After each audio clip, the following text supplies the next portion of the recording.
प्रसन्नादिनं ध्यायेत् सर्वविघ्नोपशान्तये वागीशाद्यास्वमनसः सर्वार्थानां विक्रमे यन्नत्वा कृतविद्यास्युस्तं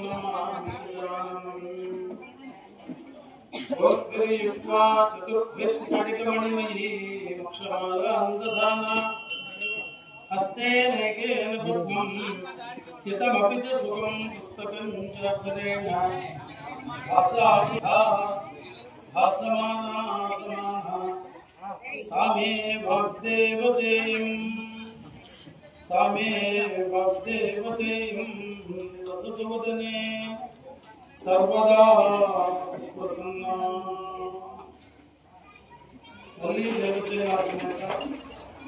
श्री सुब्रह्मण्य स्वामी वाరి పాదాలకు నమస్కారం చేస్తూ ఇంతటి మహోత్కృష్టమైనటువంటి కార్యక్రమాన్ని నిర్వహించడం అలాగే నిర్వహించడానికి తగినటువంటి వనరుల్ని సమకూర్చినటువంటి భగవద్బంధువులందరికీ పరమేశ్వర ప్రీతికరమైనటువంటి భగవద్బంధువులందరికీ ఆ సుబ్రహ్మణ్యేశ్వర స్వామి వారి దివ్య అనుగ్రహం సంపూర్ణంగా ఉండాలని ప్రార్థన చేస్తూ ఒక విశేషమైనటువంటి పర్వదినం సనాతన ఆరుషేయ సమితి అత్యంత విశేషమైనటువంటిది. భారతీయ సంస్కృతి నిరంతరము కూడా ధర్మకార్య ఆచరణము అనుష్ఠానము. అంటే చాలా మందికి ఏమనిపిస్తుందంటే ఎప్పుడు ధర్మకార్యాలు చేస్తూ పోతే కుటుంబాలు గడిచేయగలుగుతారు. అంటే సనాతన సంప్రదాయం చెప్తుంది అంటే సనాతనము అంటేనే మొట్టమొదటి మనందరం తెలుసుకోవాల్సిన ముఖ్య విషయం సనాతనము అంటే సనూతనము. ఎప్పుడో 5,000-10,000 సంవత్సరాల పూర్వం నుంచి ఉన్నటువంటి విషయాలు ఈ వేళకి కూడా పనికొస్తాయా అనేది ఒక ప్రధానంగా అందరి మనస్సులో మెదిలేటువంటి ఇటువంటి ప్రశ్నలన్నింటికీ కూడా సమాధానం ఏముంటుంది అంటే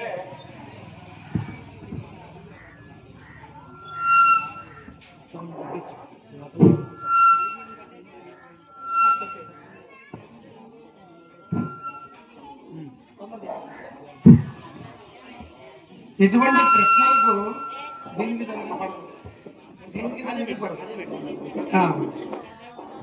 ఈ రెండు పెడితే ఇది కేకలు పెడుతుంది.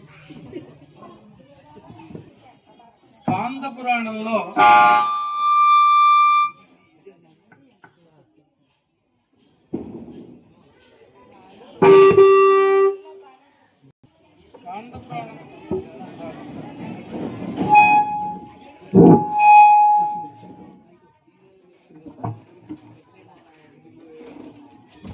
పురాణంలో అష్టాదశ పురాణాలు ఉన్నాయి.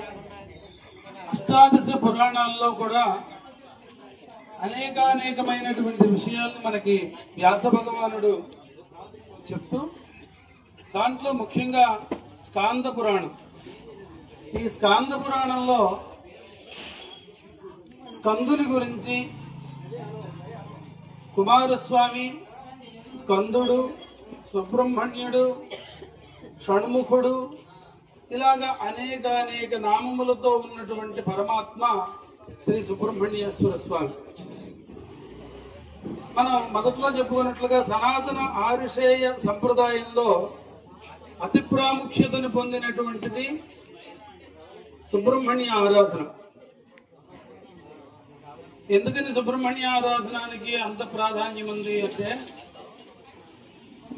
పరమేశ్వరుని యొక్క దివ్య అనుగ్రహం ఈ సమాజం మీద ప్రసరించినప్పుడు పరమేశ్వరుని యొక్క అంశతో జన్మించినటువంటి మూర్తులు ప్రధానంగా గణపతి.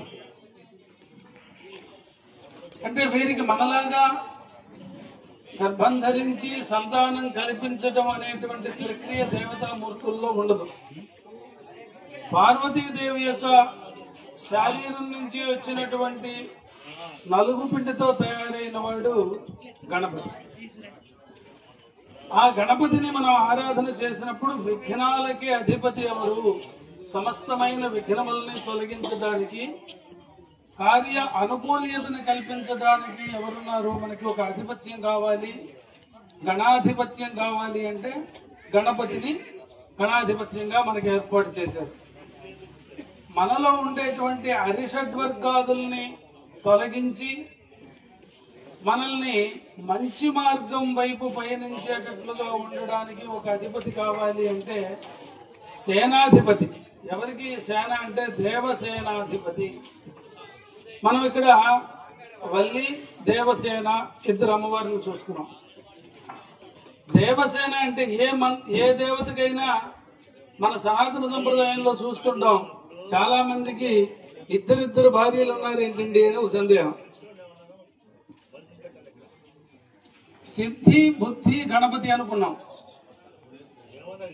సిద్ధి అంటే ఏమిటి అంటే మనకి సమస్త కార్యసిద్ధి, విద్యాసిద్ధి, ధనసిద్ధి, ఇలా సిద్ధి లక్ష్మి అని ఆవిడ పేరు. ఈ సిద్ధిని కల్పించేటువంటి మూలమంత్రంతో గణపతిని ఆరాధన చేస్తే ఆయన సిద్ధి గణపతి అవుతాడు. ప్రతివాడికి బుద్ధి బాగుండాలి, బుద్ధి ప్రచోదనం అవ్వాలి. అంటే అటువంటి బుద్ధిని ప్రచోదనం చేసేటువంటి వాళ్ళు బుద్ధి లక్ష్మి. అప్పుడు ఆ బుద్ధి లక్ష్మి మంత్రంతో కూడినటువంటి బీజాక్షరంతో అనుష్ఠానం చేస్తే గణపతిని బుద్ధి కలుగుతుంది. వాళ్ళిద్దరూ గణపతి యొక్క శక్తులు. ఆ శక్తుల్ని మనం చూసుకుని భార్యలు అనుకుంటున్నాం. ఇలా ఏ దేవతకైనా. అలాగే సుబ్రహ్మణ్యేశ్వర స్వామి దగ్గరికి వచ్చినట్లయితే ఆయన వల్లి దేవసేన. ఈ దేవసేన అంటే సమస్తమైన దేవగణాలకు సమస్త దేవగణాల సేనకు అధిపతి ఎవరు అంటే సుబ్రహ్మణ్యేశ్వరుడు. అలాగే వల్లీదేవి అమ్మవారు. ఈ వల్లీదేవి అంటే మనలో ఉండేటువంటి అరిషడ్వర్గాదుల్ని అరికట్టి కంట్రోల్ చేస్తూ వాటిని నిలబెట్టేటువంటి శక్తి కలిగినటువంటిది వల్లీదేవి. ఈ అరిషడ్వర్గాదులు ఏమిటి అసలు అంటే కామము, క్రోధము, లోభము, మోహము, మదము, మాత్సర్యం. ఇవి 6 మనిషికి, ప్రతి మనిషికి పతనానికి హేతువులై ఉంటాయి ఎప్పుడు కూడా. ఎందుకని అంటే కామము వలన కృష్ణ పరమాత్మ భగవద్గీతలో కూడా చెప్తాడు, క్రోధాద్భవతి సమ్మోహ అని. సమ్మోహము అంటే కృతి విభ్రమం, మన బుద్ధిని నాశనం చేసేది కామం. కామము అంటే స్త్రీ పురుషుల సంయోగం మాత్రమే కామం కాదు. కామము అంటే ఐహికమైన విషయాలు కాకుండా, ఆముష్మికమైన విషయాలు కాకుండా, ఇతరమైన ఏ విషయం మీదైనా ఈ వస్తువు నాకు కావాలి, ఈ వస్తువు నాదై ఉండాలి, ఇది నాదేక ఉండాలి, ఇలాంటి కోరికలు ఏవైతే ఉంటాయో ఆ కోరికలన్నీ కూడా కామముకు సంబంధించినవి. కామము ఉండాలి, ప్రతి మనిషికి కోరిక ఉండాలి. అది ఎంత ఉండాలి అంటే తగినంత కంట్రోల్గా ఉండాలి. కంట్రోల్గా ఉండడం కోసమని కామాన్ని మనం అదుపులో చేసుకుని ఉండాలి. అలాగే క్రోధం, అతి క్రోధమైనటువంటి జీవితంలో కోపం ఎక్కువైందనుకోండి, అతనికి అనారోగ్య బాగుతాడు. ముందు తనకి తాను పాడైపోతాడు. ఎక్కువ కోపంగా, ఎక్కువ ఉద్రేకంగా మాట్లాడేవాడు ఏం చేస్తాడు? ఎక్కువ కాలం ఉద్రేకంగా మాట్లాడడం వలన, ఎప్పుడూ కోపంగా ఉండడం వలన తనలో ఉండేటువంటి కొన్ని శారీరకమైన రుగ్మతులు ఏర్పడి తనకి తాను పాడైపోతాడు ముందు. తర్వాత తన కుటుంబాన్ని పాడు చేసుకుంటాడు. తర్వాత సమాజం నుంచి వెలివేయబడతాడు. కనుక క్రోధాన్ని కూడా అదుపులోనే ఉంచుకోవాలి. అసలు వద్దా అంటే అసలు వద్దుకుపోయినా సమస్యే. అతి సామాన్యంగా ఎప్పుడూ క్రోధం లేని సామాన్యమైన వ్యక్తిని చూస్తే సమాజంలో విలువ ఉండదు. కనుక క్రోధం ఉండాలి, తగు మాత్రంలో ఉండాలి. సామాన్యంగా జరిగే డాక్టర్లు చెప్తుంటారు, మీకు షుగర్ ఉండాలి, తగు మాత్రంలో ఉండాలి. అది దాటిపోతే ప్రమాదం, అసలు లేకపోయినా ప్రమాదమే. బీపీ అయినా షుగర్ అయినా డాక్టర్లు చెప్తుంటారు కదా, నీకేదో 80 ఉండాలి, అది 70 40 ఉంటే అది నీరసం వచ్చి పడిపోతాడు. 200 ఉంటే అది ప్రమాదానికి హేతు. అలాగా ప్రతిదీ మనకి ఉండవలసిందే. కానీ ఆ ఉన్నది కంట్రోల్ గా ఉండవలసిన అవసరం ఎప్పుడు ఉంటుంది మనకి. అలాగే కామము క్రోధము అయిపోతే మోహం. ఈ మోహం మనిషిని పతనానికి హేతు. ప్రతిదాన్ని మోహించడం, ప్రతిదాన్ని వరించడం, ఆ మోహించిన ప్రతి వస్తువు నాదే అవ్వాలి అనుకోవడం, దానికోసం ఏదో ఒక త్యాగం చేయడం, అథవా అవతల వాళ్ళని హననం చేయడం. మోహము అనేది శారీరక మోహం అవ్వాలి, సంతానం కలగాలి అని మోహం ఉండాలి, ఇటువంటి కళ్యాణం కావాలి, ఇటువంటి మోహం ఉండడం తప్పు కాదు, అది అతిగా ఉండడం తప్పు. కామము క్రోధము లోభము అయిపోతే లోభం. ఈ లోభిత్వం ఉంది. బాగా డబ్బులు సంపాదిస్తాడు, సంపాదించిన డబ్బుల్ని వాడడానికి ఇష్టపడడు. ఎంతలాగా ఇష్టపడడు అంటే తన భార్య పిల్లలకి, తన కుటుంబానికి ఏ రకమైన ఉపకారం చేయాలి అన్నా, ఏమి ఆహారం ఇవ్వాలన్నా, ఏమి విలాసం తీసుకెళ్ళాలి, ఎక్కడికో సినిమాలకి షికారులకి తీసుకెళ్ళి డబ్బులు అయిపోతుంది. నాకొద్దు, నేను చేయను. అదొక లోపం. మరొక లోపం ఏంటి? తన కుటుంబం వరకు సరి చేసుకుని సమాజంలో ఎవరికి ఏ పని చేయడు, ఎవరికి ఉపకరించడు, ఏ దేవాలయానికి ఏ రకమైనటువంటి ఆర్థిక పరిపుష్టిని కల్పించడు. అది కూడా వృధానే. కనుక ఈ లోభం నుంచి దూరంగా ఉండాలి. మోహము మదము. నేను బాగా చదువుకున్న వాడిని అని ఒక మదం, అహంకారం వస్తుంది మదం ద్వారా. లేకపోతే నా దగ్గర డబ్బులు బాగా ఉన్నాయి, నేను పెద్ద అధికారిని, ఇటువంటి అధికార మతం, ధన మతం. అలాగే ప్రజల అందరూ నా దగ్గరికి వస్తారు, నాతో మాట్లాడతారు, నేనంటే గౌరవిస్తారు, వాడికి ఒక రకమైన మతం. ఈ మదం అనేది అనుకూలంగా ఉండాలి తప్ప ఎప్పుడు అతిగా పనికిరాదు. వీటిలన్నింటినీ కంట్రోల్ చేయగలిగినటువంటి శక్తి ఎవరికి ఉంది అంటే ఈ మొత్తం శక్తి వల్లి అమ్మవారి దగ్గర ఉంది. మనం ఎక్కడ ప్రారంభం చేసుకుంటున్నాము అంటే వల్లి దేవసేన అంటే ముందు స్వామి యొక్క శక్తుల్ని గురించి చెప్పుకుంటున్నాం. దేవసేన అంటే మనలో ఉండేటువంటి దైవ స్వరూపంలో ఉండే శక్తులు ఏమున్నాయో వాటిని అధినాయకుడుగా పరమాత్మని ప్రతిష్ఠించుకోవడం, అధిష్ఠించుకోవడం. హరిషట్వర్గాదుల్ని కంట్రోల్ చేసేటువంటి శక్తిగా వల్లీదేవిని మనం ఆరాధన చేసుకోవడం. ఇక ప్రధానమైన మూర్తి సుబ్రహ్మణ్యుడు. పార్వతీ పరమేశ్వరుల లోక కళ్యాణం కోసమని సంతానాన్ని సృజించారు, కన్నారు కూడా. మనమేమంటాం, మనకి సంతానం కలిగింది, సంతానం కన్నారు అంటాం. మనం దేవతామూర్తులు ఏం చేస్తారు? సంతానాన్ని సృజిస్తారు. అంటే వారు సంకల్ప మాత్రం చేత ఈ రూపంలో ఈ వ్యక్తి ఇప్పుడు ఆవిర్భవించాలి అని సంకల్పం చేస్తారు. ఆ సంకల్ప మాత్రం చేత ఆ రూపం సృజించబడుతుంది. ఈ సృజించబడిన వాళ్ళు ఎవరు అంటే మొట్టమొదటి వినాయకుడిని చెప్పుకున్నాం, తర్వాత కుమారస్వామి అని చెప్పుకున్నాం, వీరభద్రుడు ఉన్నాడు, రుద్రవీర్య సముద్భవుడైన ఆంజనేయ స్వామి ఉన్నాడు. ఇలాగా వీళ్ళందరినీ ఎందుకు సృజించారు అంటే వీళ్ళందరిలో కూడా ఇద్దరు ప్రధానమైనటువంటి వాళ్ళు సుబ్రహ్మణ్యుడు, వినాయకుడు. వీళ్ళిద్దరిని వేదం ఏమని కీర్తిస్తుంది అంటే జ్యేష్ఠరాజం బ్రహ్మణాం బ్రహ్మణస్పతే అని గణపతి ఉంటుంది. బ్రహ్మణాం బ్రహ్మణస్పతే అనేటువంటి పదంతో వేదం గణపతిని కీర్తిస్తే అసలు నామంలోనే బ్రహ్మణ్యమూర్తిని పెట్టుకున్నటువంటి వాడు సుబ్రహ్మణ్యుడు. బ్రహ్మణ్యత్వం అంటే ఏమిటి? సుబ్రహ్మణ్యుడు అంటే ఏంటో తెలుసుకుంటే మనం సుబ్రహ్మణ్య అవతారం యొక్క లక్ష్యం, అవతారం యొక్క లక్షణం మనకు తెలుస్తుంది. సుబ్రహ్మణ్యుడు అనేటప్పటికీ బ్రహ్మణ్యం అనేది ప్రధానమైన పదం. ఈ బ్రహ్మణ్య మూర్తి అంటే సమస్త శాస్త్రములను, సమస్త విద్యలను, సమస్త లోకములలో ఉండబడేటువంటి ప్రాణికోటి యొక్క జీవనము, ఆ జీవి యొక్క గుణగణాలని అన్నింటినీ ఆకలింపు చేసుకున్నవాడు మాత్రమే బ్రహ్మణ్యుడు అవుతాడు. బ్రహ్మణ్యుడు అవ్వాలి అంటే కొంతమంది చెప్తుంటారు, నేను వేదం చదువుకున్నాను కనుక నేను బ్రహ్మణ్యుణ్ణి కాదు. ఒక ఇంజనీరింగ్ చదువుకుంటే మహాపండితుడు, వైద్య శాస్త్రం చదువుకుంటే ఒక పండితుడు. ఈ పాండిత్యం అనేది అనంతమైనది తప్ప అంతమయ్యేది కాదు. ఎందుకని అంటే ఈ పాండిత్యము ఈ సమాజంలో అందరికీ సమానంగా విభజింపబడింది, ఒక వ్యక్తికి ప్రత్యేకంగా ఇచ్చింది కాదు.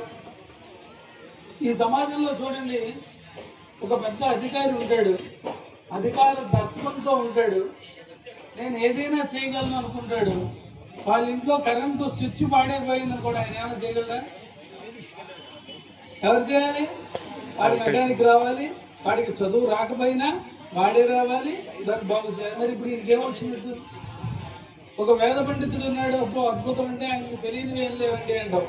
ఆయన కుళాయి పంపు పోయింది, ఇంట్లో పంపు పోతే అన్నీ తెలుసు నాకు, నేను పంపు చెప్తానంటే కుదురుతుందా?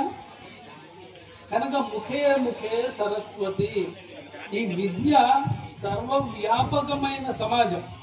ఈ సర్వవ్యాపకమైన సమాజంలో మనకి ఏం నేర్పుతుంది అంటే ప్రతి వ్యక్తితో ప్రతి వ్యక్తి సంబంధం కలిగి ఉండాలి. మంచి విషయాలు చెప్పేందుకు ఒకటి ఉండాలి, ఆ విషయాల్ని అనుసరించేందుకు ఒకటి ఉండాలి, వాటిని ఆచరింప చేసేందుకు ఒకటి ఉండాలి. ఇలా సమాజంలో అన్ని రకాల వ్యక్తులు ఉంటే తప్ప ఇది వ్యవస్థీకృతం కాదు. ఇటువంటి వ్యవస్థ మొత్తం ఎవరి దగ్గర ఉంది అంటే బ్రహ్మణ్యుడి దగ్గర ఉంది. ఈ సుబ్రహ్మణ్యుడు ఏం చేస్తున్నాడు? సుబ్రహ్మణ్యుడు. మళ్ళీ బ్రహ్మణ్యుడిలో అబ్రహ్మణ్యుడు సుబ్రహ్మణ్యుడు ఇద్దరున్నారు. బ్రహ్మణ్యుడు కానివాడు, అవివేకి అయినవాడు, అజ్ఞానంతో నిండిపోయిన మనస్సుతో బుద్ధితో ఉన్నవాడు, వాడు సమాజానికి ఏ రకమైన ఉపకారం లేకపోగా అపకారాన్ని సృష్టిస్తూ ఉంటాడు. వాడి వల్ల ప్రయోజనం లేదు. సుబ్రహ్మణ్యుడు అంటే ఈ బ్రహ్మణ్యత్వాన్ని మంచికి వినియోగించి మంచి బ్రహ్మణ్యత్వాన్ని పొందుతున్నవాడు కనుక ఆయన సుబ్రహ్మణ్యుడు అయ్యాడు. ఈయన ఆవిర్భావమే చాలా గొప్పగా కనపడుతుంది సమాజంలో. అంటే ప్రస్తుత కాలానికి స్కాంద పురాణంలో ఉండబడేటువంటి విషయాల్ని మాత్రమే చెప్పుకుంటే మనకి చాలా విషయాలు తెలియవు. ప్రస్తుత సమాజానికి కూడా వాటిని అన్వయం చేసుకుంటూ చెప్పుకోవాలి. ఇలా అన్వయం చేస్తూ చెప్పాలి అంటే మనకి ఈ యొక్క సుబ్రహ్మణ్య అవతార మనకి చాలా విషయాలు నేర్పుతోంది. సమాజంలో రాక్షస ప్రవృత్తి కలిగిన వ్యక్తులు అంటే మనం అందరం అనుకుంటాం సినిమాల్లో చూపించినట్లుగా ఏదో పెద్ద కోరలు ఉంటాయి, లేకపోతే ఏదో చుట్టూ వెళ్ళాడేసుకుని ఉంటారు, మెళ్ళో కపాలాల మాలలు వేసుకుని ఉంటారు, వాళ్లే రాక్షసులు అనుకుంటాం.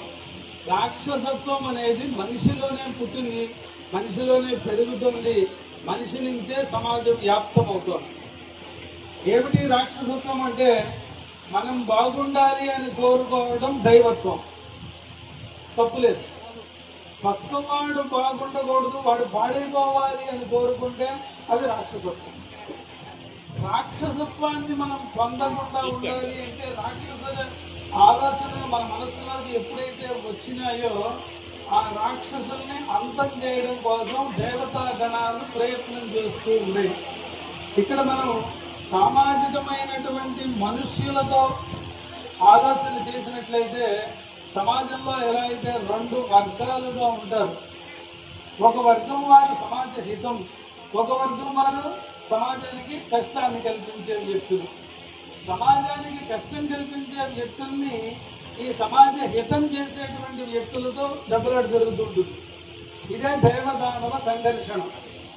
ఈ దేవదానవ సంఘర్షణ జరిగేటప్పుడు మనం ఇందులో కొంతకాలం ముందు అధర్మం జయిస్తుంది, చివరిగా ధర్మమే జయిస్తుంది. ఇటువంటి స్థితిలో మనం సుబ్రహ్మణ్య అవతార ప్రారంభంలో చూసినట్లయితే ఈ సమాజంలో కొంతమంది రాక్షస సంహారం చేయవలసి వచ్చి ఆ రాక్షసుల్ని సంహరించడానికి దేవతా శక్తులు సరిపోక దేవతలందరూ కలిసి ఒక శక్తిని ఎంచుకొని ఒక సేనని తయారు చేసుకొని, ఆ సేన అంటే అనేక మంది వ్యక్తులు, సేన అంటే బెల్లాలు పుచ్చుకుని పొడిచేవాళ్ళే కాదు, వాళ్ళందరి దగ్గర ఏముంటాయి అంటే ఒకరి దగ్గర శూలము, పరశువు, ధనస్సు ఇలా రకరకాల ఆయుధాలు, వాటికి తగిన మంత్రములు, ఆ మంత్రములతో కూడినటువంటి శక్తులు ఆపాదించుకుని ఉంటారు. అటువంటి సేనలు అనేకం ఏర్పడినాయి. వీళ్ళకు ఒక లోపం వచ్చింది. ఇప్పుడు ఈ సేనల్ని నడిపించేవాడు ఎవడు? సేనలు ఉన్నాయి, ఇక్కడ మనుష్యులు ఉన్నారు. ఇప్పుడు దేవాలయం ఉంది, ఈ దేవాలయంలో ఒక కార్యక్రమం చెయ్యాలి అనే ఆలోచన ఉంది, చేయడానికి భక్తులు సిద్ధంగా ఉన్నారు. వీళ్ళందరినీ ఒక దగ్గరికి తీసుకొచ్చి ఈ కార్యక్రమానికి ఒక రూపకల్పనం చేసి, ఆ రూపకల్పనం చేసినటువంటి కార్యక్రమాన్ని అదే విధానంగా చక్కగా నడిపించి అటు పరమేశ్వరుడికి ప్రీతి కల్పించాలి, ఇటు సమాజానికి హితం కల్పించాలి. వచ్చినటువంటి భక్త జనాదులు ఎవరున్నారో వారికి ఒక ఆనందాన్ని కల్పించాలి. ఇప్పుడు ఇది పూర్తయినట్టు. అంతేగాని కొన్ని చోట్ల కార్యక్రమాలు జరుగుతుంటే చూస్తుంటాం, ఒకదానికి ఒకటి కోఆర్డినేషన్ ఉండదు, ఒకళ్ళకొకళ్ళు ఏం చేస్తున్నారో తెలియదు. ఏదో కార్యక్రమం అయిపోతుంది, లక్షలు ఖర్చు పెట్టింది కానీ కార్యక్రమానికి శోభ రాలేదు అనుకుంటారు. కనుక ఇక్కడ ఏమిటి కావాలి అంటే దేవసేనల్ని నడిపించేటువంటి అధిపతి కావాలి. ఇప్పుడు వీళ్ళందరూ కలిసి పరమేశ్వరుని ప్రార్థన చేశారు.